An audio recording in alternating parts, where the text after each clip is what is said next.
হে জগতবাসী, আজ আমি শামীম আলী চিশতি আপনাদের সামনে একটি আলোচনা নিয়ে আসলাম। সেই আলোচনাটি হলো যে একজন মানুষ আরেকজন মৃত মানুষকে জীবিত করে, আর সেই জীবিত করতে হলে সেই মানুষটার কোন জনমের কর্মফল লাগবে এবং কোন কর্মফলকে কামাই করার পরে একজন মানুষ আরেকটা মৃত মানুষকে জীবিত করার ক্ষমতা রাখে। আজকে এই বিষয়ে আলাপ করব, তবে সম্পূর্ণ ভিডিওটি যদি না শোনা হয় তাহলে কিন্তু এটা বোঝা যাবে না। যাই হোক, এখনকার যে আলোচনাটি সেটি হলো, আমি আপনাদেরকে মনসুর হেল্লাসের কাহিনী দিয়ে শুরু করব, যাতে আপনারা সুন্দর মতো বুঝতে পারেন। একটু দীর্ঘ হবে, তবু ইনশাল্লাহ এখান থেকে আমাদের জ্ঞান পাওয়ার আছে। সেটি হলো যে দেখুন, যে মনসুর হেল্লাস তিনি বিগত জন্মেও তিনি আল্লাহর ওলি ছিলেন, পরের বারও তিনি ওলি হলেন। যেমন তার বোন আয়না বিবি, এই আয়না বিবি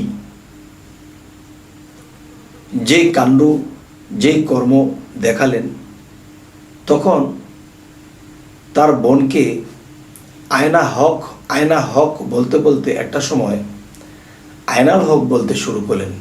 আর আয়নাল হক যে আমি আমার খোদা, এই কথাটি শব্দ অর্থ হয়, কিন্তু সে তো পাগলের হালে বলতেছে, সে তো নিজেও জানে না সে কি বলতেছে। যাই হোক, এটা শরীয়তের কাজী। তাকে কি করলেন, শর্টকাট বলতে হবে যেহেতু কাহিনীটা একটু লম্বা। এই শরীয়তের কাজী কি করলেন, তাকে বললেন, এই মনসুর, তুই এসব কথা আর বলবি না, যে আয়নাল হক যে আমি আমার খোদা, এটা আর কখনোই বলবি না। সে কে কার কথা শোনে, সে বলতেই শুরু করেছে আয়নাল হক আয়নাল হক। তখন শরীয়তের দৃষ্টিতে তাকে মারধর করলো, মারতে মারতে রক্ত বের করলো, রক্তের কণাগুলো বলতেছে আয়নাল হক আয়নাল হক। তখন সে থামছে না, তখন তাকে মেরেই ফেললো। তো মৃতদেহের থেকেই আয়নাল হক শব্দ হচ্ছে। যখন তাকে টুকরো টুকরো করা হলো, আয়নাল হক প্রত্যেকটা টুকরো থেকে শব্দ শোনা যাচ্ছে। শরীয়তের কাজী কি করলেন, তখন তাকে কিমা করলেন। তখন প্রত্যেকটা কিমা টুকরাগুলো বলতেছে আয়নাল হক আমি আমার খোদা। তখন একে পোড়া দেওয়া হলো। তার যে লোকজন আছে তাদেরকে বললো যে একে পুড়িয়ে ফেলো। তখন মাংসগুলো যখন পোড়া দিল, তখন প্রত্যেকটা পোড়ার কয়লার টুকরা বলতেছে আয়নাল হক। তখন কি করলো, এই তোরা এক কাজ কর, এই কয়লাগুলো নিয়ে পানিতে ফেলে দে। পানিতে যখন ফেলে দিল, তখন পানির মধ্যে ছড়াইতেছে আর বলতেছে আয়নাল হক আমি আমার খোদা। কারণ সে তো খোদা থেকে নাহি জুদা। যাই হোক, এখন ছড়াচ্ছে নদীতে। এখন আগে তো একটি জায়গায় বলতো, একটি মুখে বলতো, একটি স্থানে বলতো, এখন নদীতে ছড়াচ্ছে। তখন তো শরীয়তের ব্যাঘাত ঘটবে। তখন কি করলেন, তখন কাজী অর্ডার দিলেন, এই তোমরা এটাকে তোলো। সবগুলোকে তুলে একটা মটকির ভিতরে ভরেছে। মটকির মুখ যখন আটকিয়ে দিয়েছে, এখন তেমন একটা শোনা যায় না। তখন কান দিলে বোঝা যায়, আস্তে আস্তে শোনা যায় আয়নাল হক। তখন কি হলো, এই মটকিটাকে নিয়ে কাজীর ঘরের কারের উপরে বেঁধে ঝুলিয়ে রেখেছে। তখন আল্লাহর ওলির কি খেলা আর আল্লাহর কি খেলা? শরীয়তের জোর কিন্তু সমাজে, কিন্তু আধ্যাত্মিকে আল্লাহর ওলিদের শক্তি। তখন এখানে কি ঘটনা ঘটল? তখন বলা হচ্ছে যে তোরা টাইট করে কারের উপর বেঁধে রাখ। টাইট করে যখন কারের উপর বেঁধে রাখা হলো, তখন কি হলো? কিছুদিন পরে কাজীর মেয়ে বলতেছে, মা আমি মুড়ি খাবো। মুড়ি খাবা? আচ্ছা যাও, কারে আছে তোমরা পেরে খাও। কাজীর মেয়ে যখন কারে উঠলো, তখন দেখছে একটা মটকি বান্ধা। তখন বলতেছে, আমার আব্বা আম্মা কি দামি তেল মাথায় দেয়, এই মটকা ভরা তেল আমাকে তো দেয় না। তখন কি করলো?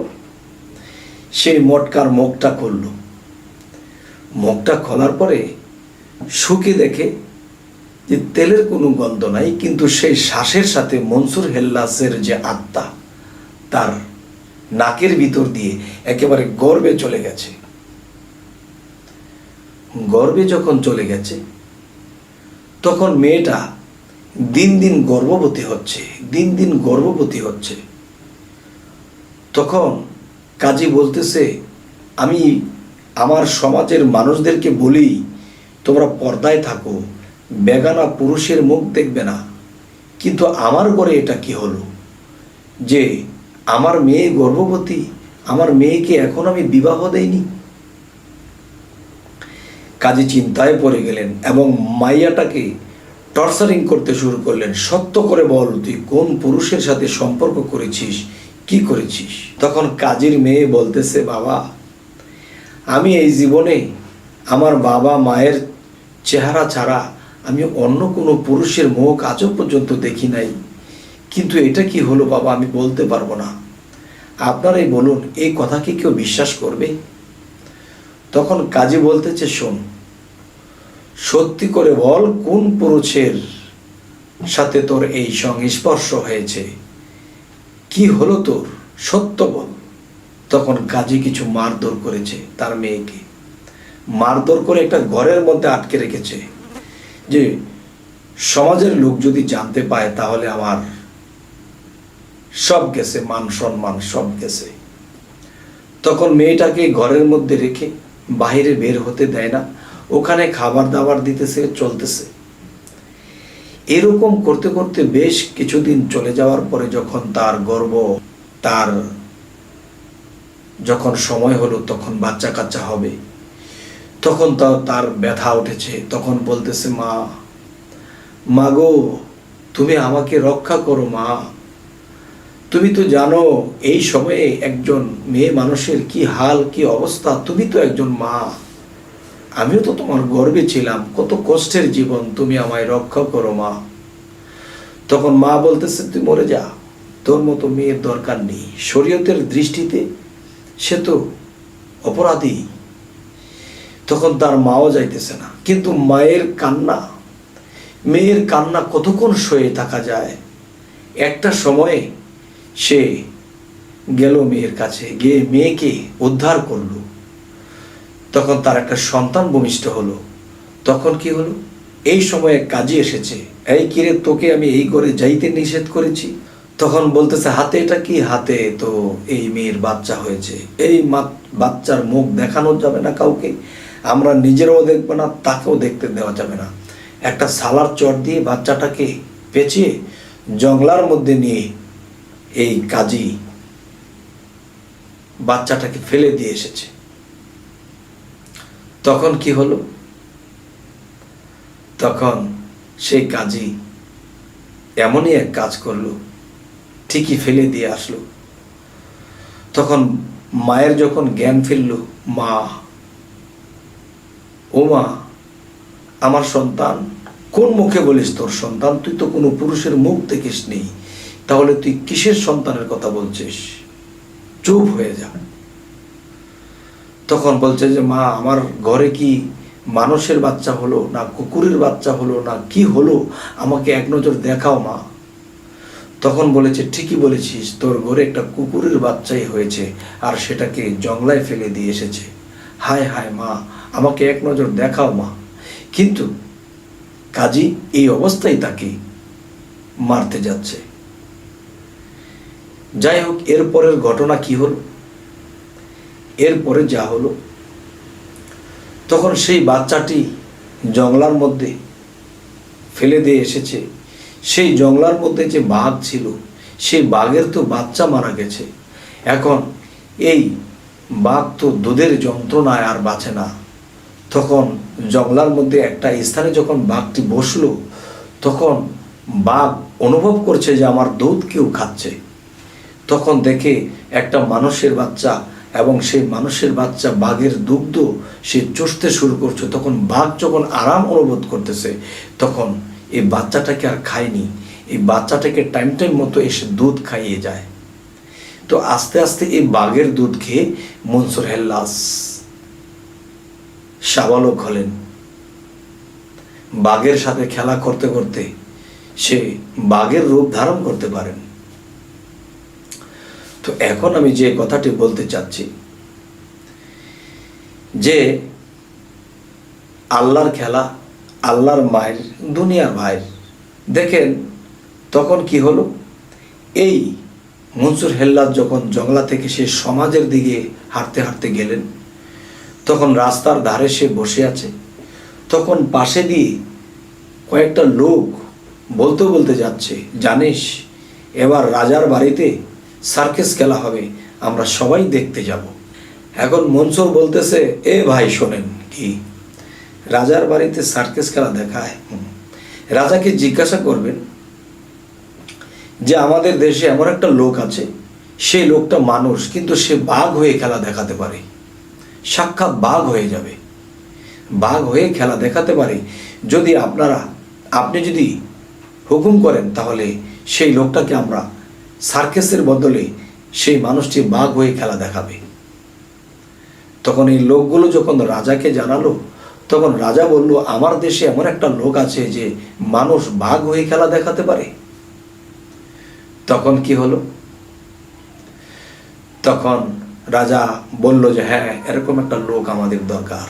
তখন কি হলো, এই মনসুর হেল্লাস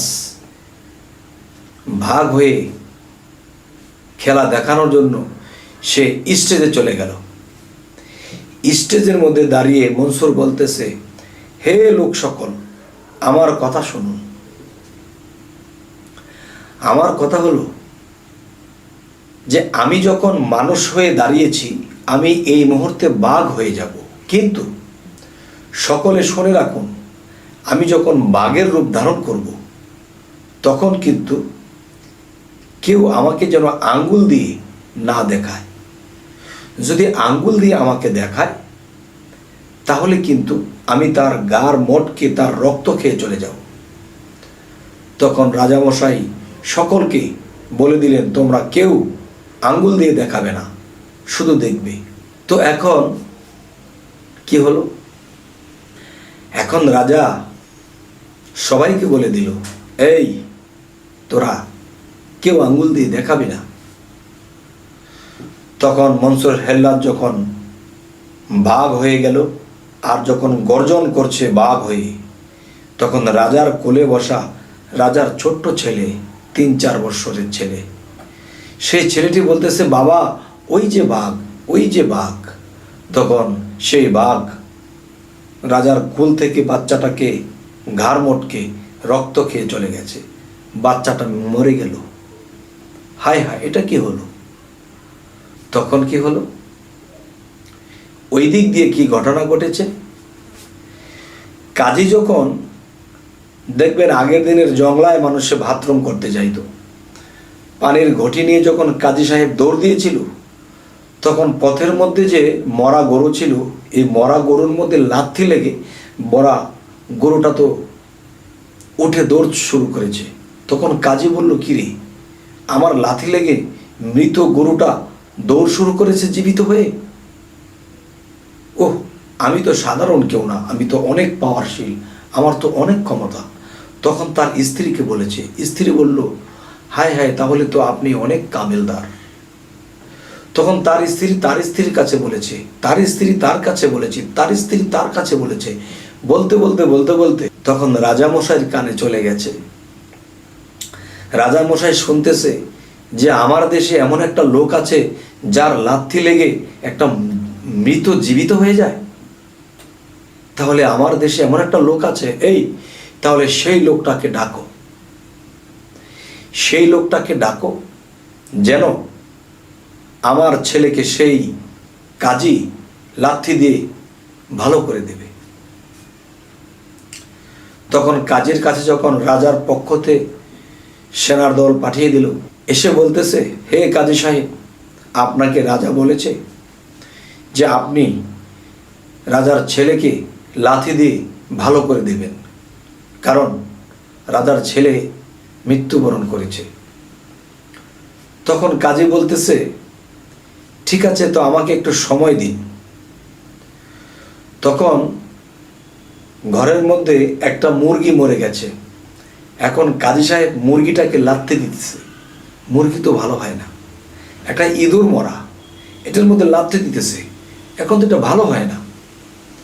হায় হায়, যদি রাজার ছেলেকে যদি ভালো করতে না পারি তাহলে আমাকে ফাঁসিতে চড়াবে।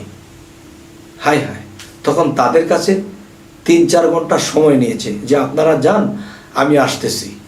এখন কাজী কিছু মৃত কোনো কিছুকে দেখলে এটাকে লাথি মারে, এ তো আর ভালো হয় না। তখন মনসুর হেল্লাস তার বাড়ির দিকে আসছে, বলতেছে, হে কাজী, আপনি মৃত জিনিসের মধ্যে লাথি মারেন কেন? আরে আমি তো সেদিন বাথরুমে যাইতে গিয়ে আমার পায়ের লাথি লেগে গরুটা জীবিত হয়ে দৌড় শুরু করেছে, আজকে তো এত লাথি দিচ্ছি, কেউ তো ভালো হয়েছে না, এখন আমার উপায় কি হবে? কয় উপায় আছে, উপায় আছে। উপায় কি? যে আমি তোমাকে এই বিপদ থেকে রক্ষা করব। তখন তুমি ছোট ছেলে, তুমি আমাকে বিপদ থেকে রক্ষা করবে কি করে? কয় এই যে দেখো, তুমি মরা মুরগিটা আনো। আনছে। মনসুর যখন লাথি দিল, মুরগি উঠে দৌড় দিল। হায় হায়, তাহলে তুমি তো পারো আমাকে বাঁচাতে। তখন হ্যাঁ, আমি অবশ্যই পারি বাঁচাতে, কিন্তু আমার কথা, আমার শর্ত যদি তুমি পালন করতে পারো, তাহলে অবশ্যই তোমাকে আমি সেই রাজার ছেলেকে জীবিত করে আমি তোমাকে সেখান থেকে মুক্ত করে আনবো। তখন বলতেছে, শর্ত হলো, হে কাজী, তোমার একটা মেয়ে আছে না? তোমার মেয়েটার সাথে যদি আমাকে এক রাত থাকতে দাও, তাহলে আমি তোমার এই বিপদ থেকে রক্ষা করবো। কই নাউজুবিল্লাহ, নাউজুবিল্লাহ, আমার মেয়েকে? না না না, সম্ভব না। তাহলে তুমি রাজার ছেলেকে জীবিত করতে না পারলে তখন তোমাকে ফাঁসিতে চড়াবে, যাও তুমি ফাঁসিতে চড়ো। তখন বলতেছে, আরে দাঁড়াও দাঁড়াও, এরকম একটা শর্ত দিচ্ছ? আমি দেশের কাজী, আমি মানুষের বিচার করি, মানুষকে পর্দায় থাকতে বলি, আর তুমি বলছো আমার মেয়েকে? তখন বলতেছে, দেখো, তুমি যদি তোমার জানের মায়া রাখো তাহলে তুমি আমার শর্ত পালন করো, আর যদি তুমি তোমার জানের মায়া না করো তাহলে তুমি থাকো, আমি চলে যাই। তখন কাজী বলতেছে, দাঁড়াও দাঁড়াও, আমি তোমার শর্তে রাজি, আমার জান বাঁচানো ফরজ। তখন বলতেছে, তুমি ইঁদুরটাকে লাথি দাও তো। ইঁদুরটাকে লাথি দিয়েছে, ইঁদুর দৌড় শুরু করেছে। তো হায় হায়, তুমি তো পারবে আমাকে বাঁচাতে। তখন কি করলেন, যে রাজার বাড়িতে খবর দিয়ে দিলেন যে আমি কালকে আসব, আজকে আসতে পারবো না, কালকে এসে আপনার ছেলের জীবিত ব্যবস্থা করব। তখন রাজার সৈন্যরা চলে গেল। তখন কি হলো, কাজীর মেয়ে একটা ঘরে দিয়েছে। তখন মনসুর হেল্লাস রাতের যখন গভীর হয়েছে, তখন কি হলো, সেই ঘরের মধ্যে টোকা দিচ্ছে। ঘরের মধ্যে যে মেয়ে, সে বলতেছে, হায় রে, কোনোদিন পরপুরুষের মুখ দেখিনি, আজকে আমার একটা পরপুরুষের সাথে আমার রাত্রে থাকতে হবে। অনেক কান্নাকাটি শুরু করেছে, আল্লাহ তুমি রক্ষা করো, আল্লাহ তুমি রক্ষা করো। তখন কি হলো, তখন টোকা দিচ্ছে, তখন দরজা খুলল। কাজের মেয়েকে বলতেছে, ঢুকে মনসুর হেলাজ বলছে, মা, ও মা, আপনি তো আমার মা, আপনি কি আমাকে চিনতে পারেননি মা? আমি তো আপনার সেই সন্তান, যেই সন্তান জন্মের পরে মা ছেলেকে দেখেনি আর ছেলে মাকে দেখেনি, এবং মায়ের দুগ্ধ পান করার ভাগ্য হয়নি। আজ আমি আপনার সেই সন্তান, জঙ্গলে আমি বড় হয়েছি, আমি আপনার সেই সন্তান। তখন বলতেছে, বাবা, তুমি আমার সেই সন্তান? হ্যাঁ মা, আমি আমার মায়ের দুগ্ধ পান করিনি, আজ আমি আমার মায়ের দুগ্ধ পান করার জন্য আমি এসেছি। তখন মা বলতেছে, হে বোকা ছেলে, এত বড় ছেলে কি মায়ের দুগ্ধ পান করতে পারে? হে বোকা ছেলে। তখন বলতেছে, মা, আপনি আমাকে বিসমিল্লাহ বলে আমাকে ধরুন, আমি ছোট্ট শিশু হয়ে যাব। যখন আমার দুগ্ধ পান করা হয়ে যাবে, মাগো, আমাকে বিসমিল্লাহ বলে ছেড়ে দিবেন, আমি সেই আগের মতো হয়ে যাব। তখন মা কি করলেন? ছেলেকে যখন বিসমিল্লাহ বলে ধরলেন, ছেলে ছোট্ট শিশু হয়ে গেল। আর এই ছোট্ট শিশু মায়ের দুগ্ধ পান করলো। আল্লাহর কুদরতে দুগ্ধ নামতে শুরু করেছে। সেই দুগ্ধ পান করার পরে মা যখন বিসমিল্লাহ বলে ছেড়ে দিয়েছে, ছেলে আগের মতো হয়ে গেছে। সুবহান আল্লাহ। আল্লাহ বিসমিল্লাহর বরকতে সব কিছু পারে। তাই আমি বলবো, সকাল যখন হলো, তখন ঘর থেকে যখন ছেলে মনসুর বের হবে, তখন কাজী তো নিচের দিকে তাকিয়ে থাকে, হায় হায় রে, আমি কাজী, কি হলো আজি? আমি কি এমন চেয়েছিলাম? কিন্তু এমন তো চাইনি, কিন্তু তার কর্মফল তাকে এটা দিতে বাধ্য হয়েছে। তখন কি করলো? ঘর থেকে বের হয়ে বলতেছে, হে কাজী, চলো, আমার কাজ শেষ হয়েছে, তোমার কাজ শেষ করব। তখন কাজীকে যখন নিয়ে রওনা দিল, রাজার বাড়িতে যখন চলে গেল, তখন রাজার বাড়িতে যাওয়ার পরে এই মনসুর বলতেছে যে, এই কাজী আপনার সন্তান ভালো করে দিতে পারবে না বা জীবিত করে দিতে পারবে না। এখন এই জীবিত কাজী করুক বা আমি করি, কিন্তু আপনার সন্তান জীবিত হওয়া কথা। রাজা বলতেছে, হ্যাঁ ঠিক আছে। তখন মনসুর হেল্লাজ বলতেছে, মাথায় হাত দিয়ে বাচ্চাটাকে বলতেছে, এই বাচ্চা, উঠে দাঁড়াও, আমি মনসুর বলছি, এই বাচ্চা উঠে দাঁড়াও। তখন তো বাচ্চা উঠে দাঁড়িয়েছে। উঠে দাঁড়িয়ে দেখতেছে রাজার কোলের মধ্যে গিয়ে ধরেছে, বাবা, এত মানুষ কেন, আমি এখানে কেন? তখন রাজা তো শরীয়তের কান্ডারি, তাই বলবো, রাজা মশাই বলতে লাগলো, হ্যাঁ মনসুর, তুমি বলেছ আমি মনসুরের হুকুমে, হেই বাচ্চা উঠে দাঁড়াও, তুমি একথা বললে কেন? তুমি বলবে আল্লাহর হুকুমে উঠে দাঁড়াও, জীবিত হও। তুমি বলেছ কেন যে আমি মনসুরের হুকুমে? হে মনসুর, তুমি আমার ছেলেকে আবার বলো, তুমি আল্লাহর হুকুমে দাঁড়াও। তখন মনসুর বলতেছে, দেখেন, কোরআন হাদিস যাই কিছু পড়েন, দেখবেন আল্লাহ যাকে একবার দুনিয়াতে মৃত্যু দেয় তাকে আর জীবিত করবেন না। আল্লাহর ওয়াদা, আল্লাহকে ঠিক রাখতে দিন, কিন্তু আল্লাহ কখনো আপনার ছেলেকে ফেরত দেবে না। আল্লাহটা আল্লাহ নিয়ে গেছে, এখন আমি মনসুর আপনার ছেলেকে ফেরত দিয়েছি। তখন বলতেছে, তোমার দেওয়া সন্তান আমি নেব না, আল্লাহর দেওয়া সন্তান আমি নেব। তখন বলল যে আল্লাহর সন্তান আল্লাহ নিয়ে গেছে, আল্লাহ কখনো দুনিয়াতে ফেরত দেবে না, আমি মনসুর ফেরত দিয়েছি। তাহলে রাজা মশাই বলতে লাগলো, তাহলে তুমি মনসুরের দেওয়া সন্তানের আমার প্রয়োজন নেই। তখন কি হলো? তখন মনসুর বলল, ঠিক আছে, এই বাচ্চা তুমি চিরতরে মৃত্যুবরণ করো। ছেলেটির সাথে সাথে মৃত্যুবরণ করল। তখন কি হল? এখন বলতেছে, আমি যে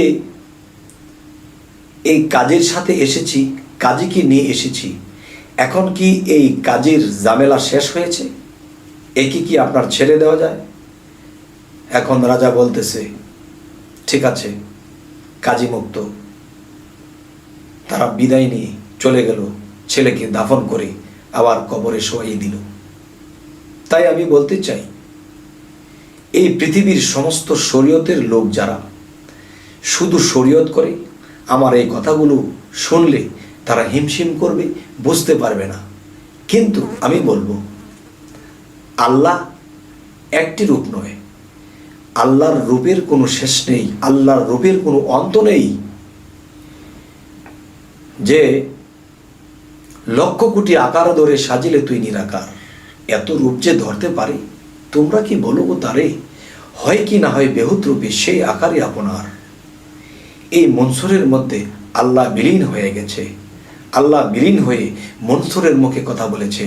এখন এই বিশ্বব্যাপী আল্লাহ যিনি, তিনি লক্ষ কোটি আকার দলেই তিনি নিরাকারের দেশে আছে। আর যারা বুঝে গেছে, তখন যারা নিজেকে চিনেছে, তারা আল্লাহকে চিনেছে। তাহলে এই পৃথিবীতে যারা নিজেকে না চিনেছে, ততক্ষণ পর্যন্ত আজকে আমি যে আলোচনাটি করেছি কেউ বুঝবে না। আর যারা নিজেকে চিনেছে, তারাই একমাত্র এই কথাটা মানবে, বিশ্বাস করবে। তবে হে জগতবাসী, আজকের এই আলোচনার বিষয়টা কি বোঝানো হলো অবশ্যই আমাকে জানাবেন। তবে এরকম আলোচনাগুলো সামনে যেন আর একটু ভালো করে করতে পারি, তাই আমাদের চ্যানেলটিকে সাবস্ক্রাইব করে আমাদের সাথেই থাকুন। পরবর্তীতে দেখা হবে। তো আজ এ বলেই রাখবো, সকলে ভালো থাকবেন। আল্লাহ হাফিজ।